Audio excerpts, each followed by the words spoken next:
Another new vlog. Vijayawada నుండి లడాక్ ట్రిప్లో ఇప్పుడు మనం డే 36లో అయితే ఉన్నాము. ఈరోజు మనం ఏంటంటే ఢిల్లీ నుండి గ్వాలియర్ వరకు అయితే టార్గెట్ అయితే పెట్టుకున్నాము. కుదిరితే గ్వాలియర్ వరకు అయితే వెళ్ళగలిగితే ఇక్కడ నుండి గ్వాలియర్ 340 కిలోమీటర్స్ డిస్టెన్స్ అయితే చూపిస్తుంది. ఈ రోజు ఏంటంటే మొత్తం లగేజ్ అంతా ప్యాక్ చేస్తాము. ప్యాక్ చేసిన తర్వాత అంతా డివైడ్ చేసి మీకు కొరియర్ చేస్తానని చెప్పాను కదా, కొరియర్ అయితే ఏం చేయట్లేదు. ఎందుకు అని చెప్పి మా బండి మీదే వెనకాల ఇంకో బ్యాగ్ అయితే ప్యాక్ చేస్తాము. అదేదైతే జర్కిన్లు షూస్ ఏమైనా ఉన్నాయో అదైతే రిటర్న్ అయితే వెళ్ళిపోయినాయి.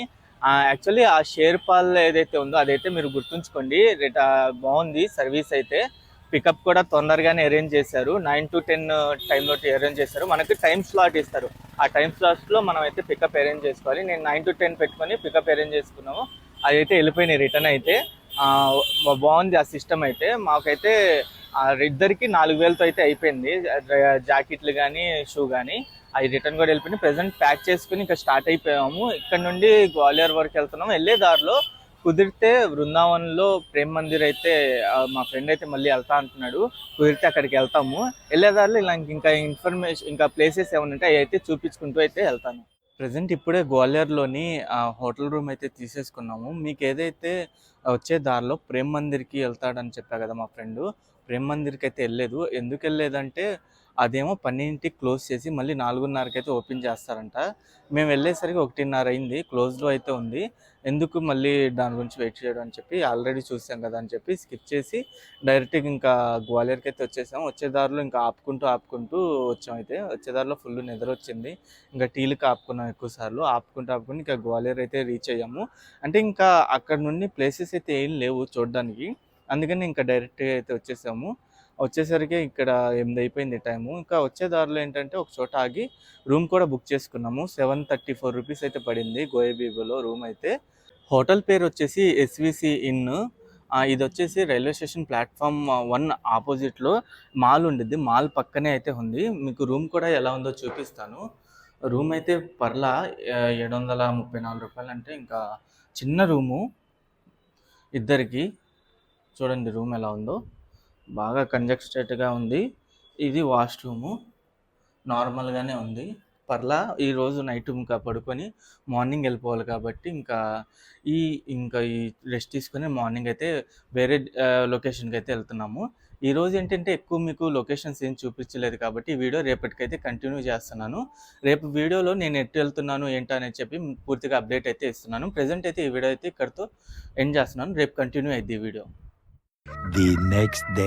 Hi friends, welcome to another new vlog. Vijayawada నుండి లడాక్ ట్రిప్లో ఇప్పుడు మనం డే 37లో అయితే ఉన్నాం కదా. ఈ వీడియో వచ్చేసి నిన్నటి వీడియోకి కంటిన్యూషను. ఈరోజు మేము వచ్చేసి గ్వాలియర్ దగ్గర నుండి ఖజురహోకి అయితే వెళ్తున్నాము. ఖజురహో అనేది ఒక యునెస్కో వరల్డ్ హెరిటేజ్ సైట్ అనమాట. అక్కడ బాగా పాపులర్ అయిన టెంపుల్స్ అవన్నీ ఉన్నాయి. నేను అక్కడికి వెళ్ళిన తర్వాత ఆ టెంపుల్స్ అవన్నీ అయితే మీకు అయితే చూపిస్తాను. ప్రజెంట్ ఇప్పుడే అయితే స్టార్ట్ అయ్యాం మేము. స్టార్ట్ అయ్యేసరికి రూమ్ దగ్గర నుండి 7:30 అయితే అయింది. ఇంకా వెళ్ళేదారిలో ఎలాంటి ప్లేసెస్ అయితే లేవు. ఇంకా అక్కడికి వెళ్ళిన తర్వాత డైరెక్ట్గా మీకు ఆ టెంపుల్స్ ఖజురహో ఊరంతా మీకైతే తిప్పి చూపిస్తాను. ప్రజెంట్ ఇప్పుడే ఖజురహోకి అయితే రీచ్ అయ్యాము. ఈ టైం వచ్చేసి 1:30 అవుతుంది రీచ్ అయ్యేసరికి. ప్రజెంట్ ఆ ఖజురహో టెంపుల్ ఏదైతే ఉందో దాని దారి అయితే మీకు అటు చూపిస్తున్నాడు. కానీ అటు వెళ్ళకుండా ఇక్కడైతే ఒక గేట్ అయితే ఉండిద్ది. ఆ గేట్ ద్వారా అయితే లోపలికి వచ్చి బళ్ళు కానీ ఏమైనా కార్లు ఉంటే ఇక్కడ పార్కింగ్ చేసేసుకోవాలి. పార్కింగ్ చేసుకుని ఇక్కడ స్కానర్ ఒకటి ఉండిద్ది. ఆ స్కానర్ ద్వారా టికెట్లు అయితే ఆన్లైన్లోనే బుక్ చేసుకోవాలి. ఆన్లైన్లో టికెట్ వచ్చేసి పర్ పర్సన్కి 35 రూపీస్ అయితే పడుతుంది. ప్రజెంట్ ఇక్కడ నుండి అయితే వాక్ చేసుకుంటూ లోపలికి అయితే వెళ్ళాలి. అక్కడ మీకు దూరంగా టెంపుల్స్ కనిపిస్తున్నాయి కదా, అయ్యే Khajuraho temples. Khajuraho main temple plus group of temples కూడా ఉన్నాయంటే. ఇదంతా వాక్ చేసుకుంటూ వెళ్ళిన తర్వాత మీకు అక్కడికి వెళ్ళిన తర్వాత అప్డేట్ ఇస్తాను. ప్రజెంట్ ఇప్పుడే లోపలికి అయితే వచ్చాను. నా ఎదురుగా కనిపించే ఈ గ్రూప్ ఆఫ్ టెంపుల్స్ అంటారు. ఇవి బాగా పాపులర్ అన్నమాట. ఈ టెంపుల్స్ అన్నీ 12th సెంచరీలో అయితే కట్టారు.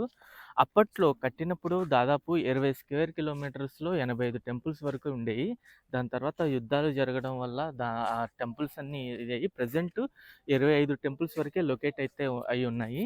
ఈ ఖజురహో చిన్న ఊరైనా అంటే పాపులేషన్ 20,000 మంది అయినా ఇక్కడ ఒక ఎయిర్పోర్ట్ కూడా ఉంది. అసలు ఈ ఖచ్చితంగా చూడాల్సిన ప్లేస్ అన్నమాట.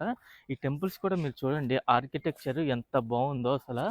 ఒక్కొక్క టెంపుల్కి ఒక్కొక్క ఆర్కిటెక్చర్ స్టైల్గా అయితే చాలా బాగున్నాయి టెంపుల్స్. ఇవన్నీ వరుసగా ఉన్నాయి చూసారా. మొత్తం మొత్తం ఈ గ్రూప్ ఆఫ్ టెంపుల్స్ అంటారు. మీకు చుట్టూతర కనిపిస్తున్నాయి. ప్లస్ అక్కడ మీకు దూరంగా ఒక చోట అయితే ఖజురహో మెయిన్ టెంపుల్ అయితే ఉండిద్ది. ఆ మెయిన్ టెంపుల్ దగ్గరికి కూడా వెళ్ళి మీకైతే చూపిస్తాను. కుదిరితే లోపలికెళ్ళి ఆర్కిటెక్చర్ వ్యూ కూడా మీకైతే చూపిస్తాను లోపల నుండి కూడా. ఈ గ్రూప్ ఆఫ్ టెంపుల్స్‌లో మెయిన్ టెంపుల్ అయిన పెద్దదిగా ఉన్న ఒక టెంపుల్ లోపలికైతే వచ్చాను.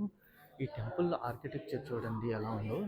ఈ టెంపుల్ లోపలైతే శివలింగం అయితే ఉంది. పూజలైతే ఏం జరగట్లేదు ప్రెజెంట్ అయితే. కానీ ఆర్కిటెక్చర్ మొత్తం చూడండి అసలు ఎలా ఉందో. చాలా బాగుంది ఆర్కిటెక్చర్. ఇక్కడ నుండి నేను మెయిన్ టెంపుల్ వైపు కూడా వెళ్ళి ఆ టెంపుల్ వ్యూ కూడా చూపిస్తాను. మీకు ఏదైతే ఆర్కిటెక్చర్స్ గురించి చెప్పాను కదా, మొత్తము ఈ యొక్క మొత్తం కాంప్లెక్స్‌లోనే మొత్తం చాలా టెంపుల్స్ అయితే ఉన్నాయి. ఒక టికెట్‌తోనే మొత్తం టెంపుల్స్ అలాగా కవర్ చేసుకుంటూ వచ్చి ఆ మెయిన్ టెంపుల్ కూడా మొత్తం అయితే చూసుకోవచ్చు. ఇక్కడ దాంతో పాటు ఇక్కడ గ్రీనరీ కూడా చాలా బాగా మెయింటైన్ చేస్తున్నారు గ్రీనరీ అయితే. ఆ పిల్లలు వచ్చినా ఇక్కడ పీస్‌ఫుల్‌గా ఇక్కడ ఆడుకోవచ్చు, అలా చేసుకోవచ్చు. మీరు టెంపుల్స్‌ని విజిట్ చేయొచ్చు. ఒక్కొక్క టెంపుల్ ఆర్కిటెక్చర్ ఒక్కొక్క విధంగా ఉన్నాయి. చాలా డిఫరెంట్‌గా ఉన్నాయి. చాలా బాగున్నాయి అన్నమాట. మీరు పర్సనల్‌గా దీన్ని ఎక్స్‌పీరియన్స్ చేస్తే చాలా బాగుండిద్ది. ఒకటి ఈ టెంపుల్స్ మొత్తం ఈ కాంప్లెక్స్‌లోనే ఒక రూ. 35 టికెట్‌తో మొత్తం ఇన్ని టెంపుల్స్ విజిట్ చేస్తున్నాం అంటే చాలా బాగుంది అసలు. హిస్టరీ పరంగా మీకు తెలియాలంటే, మొత్తం చూడాలంటే, ఒక అవగాహన రావాలంటే కన్ఫామ్‌గా దీన్నైతే విజిట్ చేయండి. ప్రెజెంట్ నేను మెయిన్ ఖజురహో టెంపుల్ దగ్గరికైతే వెళ్ళి ఆ టెంపుల్ ఆర్కిటెక్చర్ కూడా చూపిస్తాను. అండ్ ఇప్పుడే ఖజురహో మెయిన్ టెంపుల్ దగ్గరికైతే వచ్చాను. ఈ టెంపుల్ చూడండి ఆర్కిటెక్చర్ ఎంత బాగుందో అసలు బయట నుండి. ప్రెజెంట్ ఈ ఏదైతే ఖజురహో మీకు చిన్న ఊరైనా ఇక ఎయిర్పోర్ట్ ఉంది ఇక్కడ. కానీ వేరే పరంగా చూసుకుంటే, అంటే మనం పరంగా చూసుకుంటే కనెక్టివిటీస్ అనేవి తక్కువ ఉన్నాయి. అంటే రైల్వే స్టేషన్స్ అలాంటివి మన ఊరు నుండి. మీరు బండి మీద కానీ, కారు మీద కానీ వచ్చేటట్టయితే, అంటే ఇటు రూట్ ఏమైనా వచ్చినట్టయితే మీరైతే ఒక 50, 100 కిలోమీటర్స్ డిస్టెన్స్‌లో ఉంటే ఖచ్చితంగా ఇదొచ్చి విజిట్ చేయండి ఖజురహోని. చాలా బాగుండిద్ది టెంపుల్. ప్రెజెంట్ నేను పైకి కూడా వెళ్ళి పైనుండి వ్యూ కూడా మీకైతే చూపిస్తా. ఖజురహో మెయిన్ టెంపుల్ పైకైతే ఎక్కాను. ఈ పైనుండి వ్యూ చూడండి ఎలా ఉందో. ఖజురహో ఈ టెంపుల్స్ అన్నిటికి 1986లో ప్రపంచ వారసత్వ సంపదగా అయితే గుర్తింపుని కూడా ఇచ్చారు. ఈ టెంపుల్స్‌కి ఫారినర్స్ అయితే చాలా ఎక్కువ మంది వస్తూ ఉంటారు. ఎక్కువ మంది ఫారినర్స్ రావడం వల్ల ఇక్కడ ఎయిర్పోర్ట్ కూడా కట్టడం అయితే జరిగింది. మీరు మొత్తం చూసుకోవచ్చు టెంపుల్ వ్యూ మొత్తం. చాలా బాగుంది ఆర్కిటెక్చర్ అయితే. ప్రెజెంట్ నేను ఇక్కడ నుండి వేరే లొకేషన్ వైపు అయితే వెళ్తున్నాను. అక్కడికి వెళ్ళిన తర్వాత ఆ లొకేషన్ కూడా చూపిస్తాను. ప్రెజెంట్ ఇప్పుడే ఇంకో లొకేషన్ దగ్గరికి అయితే వచ్చాను. ఈ లొకేషన్ పేరు వచ్చేసి ఆదివాట్ కల్చరల్ మ్యూజియము. ఈ మ్యూజియం టైమింగ్ వచ్చేసి మార్నింగ్ 12 PM నుండి 9 PM వరకే ఉండిద్ది. మండే అయితే హాలిడే. ఎంట్రీ ఫీ వచ్చేసి పర్ పర్సన్కి ₹20. లోపల వచ్చేసి మధ్యప్రదేశ్ కల్చర్కి సంబంధించిన కొన్ని అయితే ఉంటాయి. మొత్తం ఆదివాసీ మ్యూజియం టైపు. మీకు ఏదైతే భోపాల్లో మ్యూజియం చూపించా కదా, ఆ టైప్‌లోనే ఉన్నాయి. ప్లస్ ఇంకా ఈళ్ళు పూర్వం ఉన్న ఇల్లులు ఎలా అయితే ఉంటాయో ఆ ఇల్లులు అన్నమాట. మీరు పాతకాలపు సినిమాల్లో చూసుంటారు కదా ఇల్లులు, ఆ ఇల్లులు టైప్ మోడల్స్ అయన్నీ అయితే ఉన్నాయి. లోపల వీడియోగ్రఫీ, ఫోటోగ్రఫీ అయితే అలో ఉండదు. అది తీసుకోవాలంటే ₹100 పే చేయాలి. ప్రెజెంట్ నేనేం పే చేయకుండా అయితే మీకు బయట నుండి అయితే ఇన్ఫర్మేషన్ అయితే ఇస్తున్నాను. ప్రెజెంట్ ఇక్కడ నుండి వేరే లొకేషన్‌కి అయితే వెళ్తున్నాను. వెళ్ళిన తర్వాత మీకైతే అప్డేట్ ఇస్తాను. ఇప్పుడే ఇంకో లొకేషన్ దగ్గరికైతే వచ్చాను. ఏదైతే మీకు మ్యూజియం చూపించాను కదా, ఆ మ్యూజియం దగ్గర నుండి ఒక 500 కిలోమీటర్స్ వాకబుల్ డిస్టెన్స్‌లో అయితే ఉంది ఇది. ఇది ఆర్కియాలజికల్ మ్యూజియం అన్నమాట. ఇక్కడ విగ్రహాలు అవన్నీ అయితే ఉన్నాయి. అంటే హిస్టరీకి సంబంధించిన ఇన్ఫర్మేషన్ అయితే ఉంది. దీని ఎంట్రీ టికెట్ వచ్చేసి పర్ పర్సన్‌కి ₹35. టైమింగ్ వచ్చేసి మార్నింగ్ 9 టు ఈవినింగ్ 5 PM వరకు అయితే ఉండిద్ది. ఎవ్రీ ఫ్రైడే హాలిడే ఈ మ్యూజియం అయితే. ప్రెజెంట్ ఇప్పుడే టికెట్ అయితే తీసుకున్నాను. టికెట్ కూడా ఆన్‌లైన్‌లోనే పర్చేస్ చేయాలి. నార్మల్ అమౌంట్‌తో అయితే ఉండదు.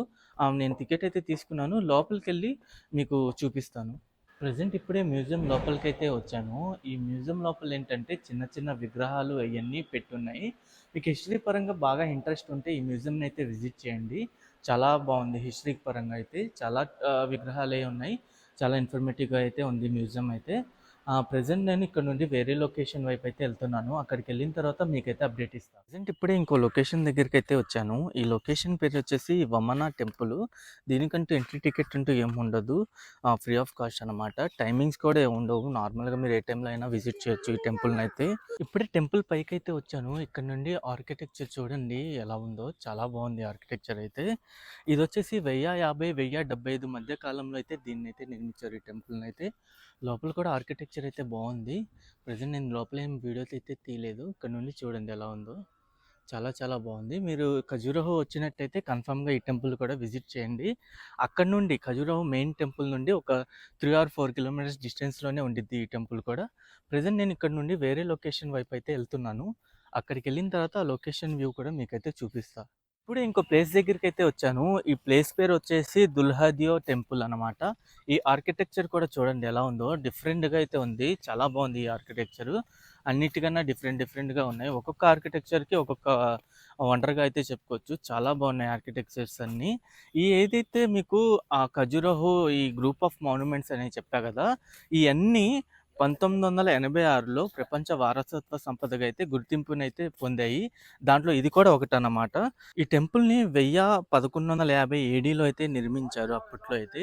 చూడండి మొత్తం అసలు ఎలా ఉందో ఆర్కిటెక్చర్ మొత్తం, చాలా చాలా బాగుంది. ప్రజెంట్ నేను ఇక్కడ నుండి వేరే లొకేషన్ వైపు అయితే వెళ్తున్నాను. అక్కడికి వెళ్ళిన తర్వాత ఆ లొకేషన్ వ్యూ కూడా మీకైతే చూపిస్తాను. ప్రజెంట్ అయితే ఇప్పుడే ఇంకో టెంపుల్ దగ్గరికి అయితే వచ్చాను. ఇది వచ్చేసి చతుర్భుజ టెంపుల్ అనమాట. చూడండి ఎలా ఉందో ఈ టెంపుల్ కూడా. నుండి వ్యూ చూడండి సైడ్ నుండి ఎలా ఉందో వ్యూ. ఇది కూడా అన్ని టెంపుల్స్ లాగే సేమ్ అలాగే అయితే ఉంది ఆర్కిటెక్చర్ కూడా. అన్నీ సేమ్ అలా టెంపుల్స్ లాగే ఉన్నాయి. ఇది కూడా ఈ ఒక ఆర్కియాలజికల్ సర్వే వాళ్ళ హ్యాండ్ ఓవర్లోనే ఉంది ఈ టెంపుల్ కూడా. మీరు వచ్చినట్టయితే కన్ఫామ్గా ఈ మెయిన్ టెంపుల్స్ అనమాట నేను చూపించినవి, ఈ మెయిన్ టెంపుల్స్ కవర్ చేసుకోండి. ఇంకా ఈ కాకుండా చిన్న చిన్న టెంపుల్స్ చాలానే ఉన్నాయి. కుదిరితే అవి కూడా మీరు కవర్ చేసుకోండి. ప్రజెంట్ ఇక్కడ ఖజురహోలో ఈ ప్లేసెస్ అన్నీ అయిపోయినాయి. ఇక్కడ నుండి నేను వేరే లొకేషన్ వైపు అయితే వెళ్తున్నాను. అక్కడికి వెళ్ళిన తర్వాత మీకైతే అప్డేట్ ఇస్తా. ఖజురాహోలో ప్లేసెస్ అన్నీ చూపించిన తర్వాత అది యాక్చువల్ నా ప్లాన్ ఏంటంటే ఖజురాహోలోనే స్టే అవ్వాలి. కానీ టైం అప్పటికి 4:15 ఏంటో అయింది. ఇంకా చాలా టైం ఉందని చెప్పి నేనైతే ఈ జబల్పూర్కి అయితే స్టార్ట్ అయిపోయాను. జబల్పూర్లో కొన్ని ప్లేసెస్ అయితే ఉన్నాయి. అక్కడికి వెళ్ళిన తర్వాత మీకు అప్డేట్ ఇద్దాం అనుకున్నా, జబల్పూర్ చేరుకున్నానని చెప్పి. కానీ వెళ్ళే దారిలో నేను వెళ్తుండగా నేను హైవే అనుకున్నా మొత్తం. కానీ అది స్టేట్ హైవే ప్లస్ రోడ్ అయితే అసలు దారుణంగా ఉంది. అందుకని ఇంకా ఒక చోట అయితే ఆగిపోయి ఇంకా మ్యాప్ అయితే చూసుకున్నాను. ఆ మ్యాప్లో ఏ ఊర్లు దగ్గర ఉన్నాయని చూసుకుంటే కత్ని అనే ఊరు అయితే దగ్గరలో అయితే ఉంది. 140 కిలోమీటర్స్ డిస్టెన్స్లో ఉంది అది. ఆ కత్ని దగ్గర ఆగిపోదాం, ఇంకా ఆగిపోయి అక్కడే స్టే అయ్యి నెక్స్ట్ డే మార్నింగ్ అయితే జబల్పూర్ వెళ్ళి జబల్పూర్ కవర్ చేసుకొని నాగ్పూర్కి వెళ్దాం అని చెప్పి అయితే ఆగిపోయి నేను రూమ్ కూడా బుక్ చేసేసుకున్నాను. రూమ్ వచ్చేసి నాకు ఈ రూము 800 అయితే పడింది. రూమ్ ఎలా ఉందో మీరు చూడండి ఎలా ఉందో. రూమ్ పర్లేదు, నాట్ బ్యాడ్. 800కి అయితే ఇద్దరికి పర్లేదు అని చెప్తాను. వాష్రూమ్ చూడండి ఎలా ఉందో, పర్లేదు బాగానే ఉంది. మీరు గనక ఖజురాహో వచ్చినట్టయితే ఈ రిస్కీ జర్నీస్ అయితే పెట్టుకోమాకండి. ఎందుకంటే రోడ్లు మరీ దారుణంగా అయితే ఉన్నాయి. ప్లస్ మధ్యలో ఆవులు ఎక్కడ పడితే అక్కడ ఆవులు అయితే ఉన్నాయి. రోడ్లు అయితే బ్లాక్ అయిపోతున్నాయి. అసలు వెళ్ళడానికి కూడా దారి లేదు. అసలు లైటింగ్ కూడా లేదు రోడ్ల మీద. వెళ్ళేటప్పుడు ఏంటంటే ఒకేసారి ఆవులు అయితే అడ్డొస్తున్నాయి. సడన్గా బ్రేక్ వేయాల్సి వస్తుంది. చాలా డేంజరస్గా ఉన్నాయి రోడ్లు అయితే. అందుకనే నేను ఇక కత్నీలో స్టాప్ పెట్టుకుని మంచి పని చేశానని అయితే నాకు అనిపించింది. ప్రజెంట్ ఇప్పుడే అయితే రూమ్కి అయితే వచ్చా కదా, ఇంకా రెస్ట్ తీసుకొని రేపు మార్నింగ్ వీడియోలో అయితే మీకు నాగ్పూర్ వరకు, జబల్పూర్లో ప్లేసెస్ కవర్ చేసుకుంటూ నాగ్పూర్ వరకు అయితే వెళ్తాను. ఆ వీడియో అయితే ఉండేది. ఈ వీడియో అయితే ఇక్కడితో ఎండ్ చేసేస్తున్నాను. వీడియోని స్కిప్ చేయకుండా ఎండ్ వరకు చూసినందుకు థ్యాంక్ యూ. ఛానల్కి ఫస్ట్ టైం వచ్చినట్టయితే ఛానల్ని సబ్స్క్రైబ్ చేసుకోండి. వీడియో నచ్చితే ఒక లైక్ చేసి సపోర్ట్ చేయండి.